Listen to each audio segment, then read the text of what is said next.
maritime law, the law of water, the law of the sea. Money is water by law. So when a ship, this is why all ships are female by law. All ships, rocket ship, sailing ship, airship, it doesn't matter. If it's a ship, it's female. Right. Because the captain always refers to his ship as she. Right. She's a good ship, or she's done this. Why she? Because she delivers the product. Right, the Without vessel. she, there is no product, right? It's a vessel. It's a Of course, it's a of course it container, is a like vessel. the So is your body. It's a vessel that produces a product. Right.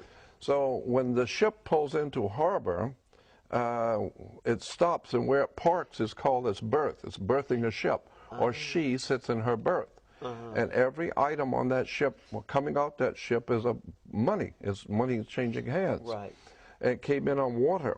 So it's called. So every piece has to have what is called a certificate of manifest, because she is sitting in her berth. That's why when you were born, I had a birth your mother's water broke.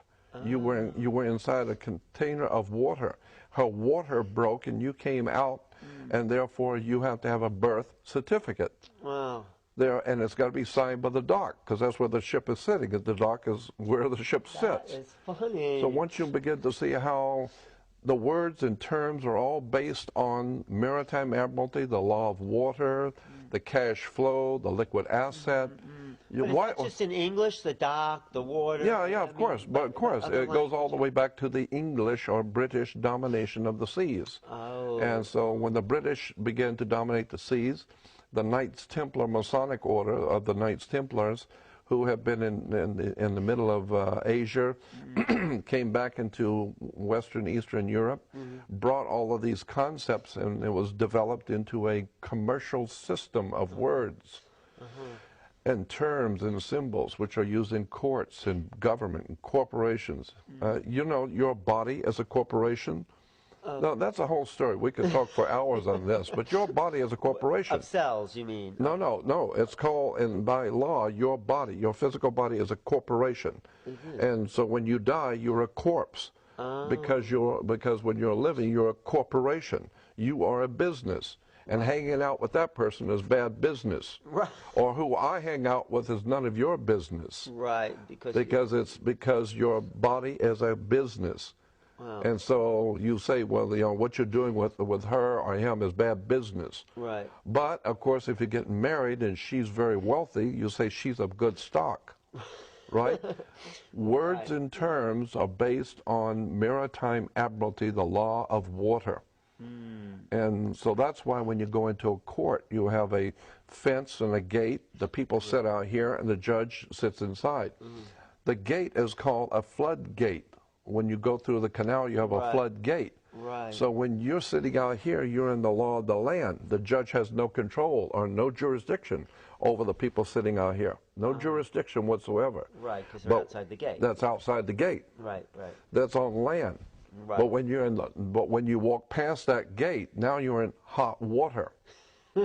And someone's going to have to bail you out. Bail, yeah. Okay. Bail. Did you write a book about all these men? No. I've just been studying it for 48 years. Wow. But it's fascinating because when you understand that the whole subject is so large, and it would take hours and I'd have to go back to square one and walk through all the words and terms that are used in law and courts and in commerce. Yeah. For you to understand how pervasive this concept of water is on the earth.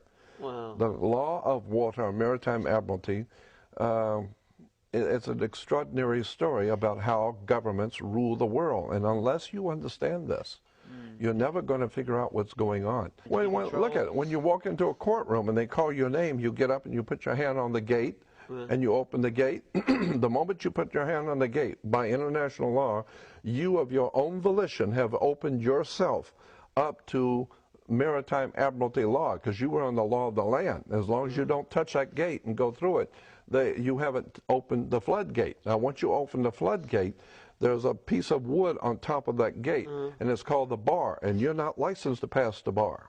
Right. So what you've done is you've opened the floodgate, but you weren't licensed to pass the bar. So what does that So mean? that means that you are dead. You are now dead. Once you Because- touch that, you are dead. Because you're no longer in control of That's your... right. of You are your- dead. Well, you're considered to be a dead man. That's Because- why the attorney has to speak for you. He has to But represent why are you dead? Because you went into the deep water and you died. You drowned. Because you weren't licensed, because you weren't... Right. You were not licensed to pass the bar. And the bar represents a sandbar in the ocean.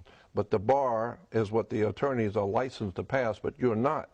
So the point being is that when you open that gate of your own volition, you are considered by law to be a dead man. Really? That's why you cannot talk to the judge, because dead people don't talk to judges.